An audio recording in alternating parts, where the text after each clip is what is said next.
Die geloof waardeur ek lewe, saamgestel uit die geskrifte van Ellen White. Hoe geloof volmaak word. Net so is ook die geloof, as dit geen werke het nie, in sigself dood. Jakobus hoofstuk 2 vers 17. Die uitdrywing van sonde is die daad van die siel self.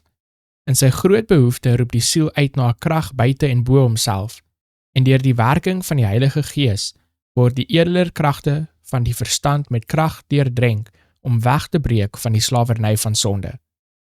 Wanneer die mens hom aan Christus oorgee, word die verstand onder die beheer van die wet gebring, maar dit is die koninklike wet wat vryheid aan elke gevangene verkondig.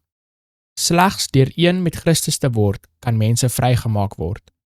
Onderwerping aan die wil van Christus beteken herstel tot perfekte menslikheid. Sonde kan slegs triomfeer deur die vryheid van die siel te vernietig. Besef jy jou sondigheid? Verag jy sonde?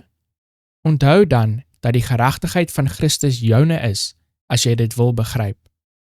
Kan jy nie sien watter sterk fundament onder jou voete geplaas word, wanneer jy Christus aanvaar nie? God het die offer van sy seun aanvaar as 'n volkome versoening vir die sondes van die wêreld. Ware geloof, wat geheel en al op Christus staatmaak, sal gemanifesteer word deur gehoorsaamheid aan al die vereistes van God. In alle eeue was daar diegene wat 'n reg op die guns van God geëis het, selfs terwyl hulle sommige van sy gebooie verontagsaam het.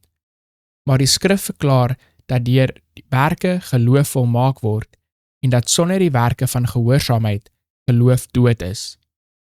Satan glo en bewe. Hy werk. Hy weet sy tyd is kort en hy het met groot mag neergedaal om sy bose werke volgens sy geloof te doen.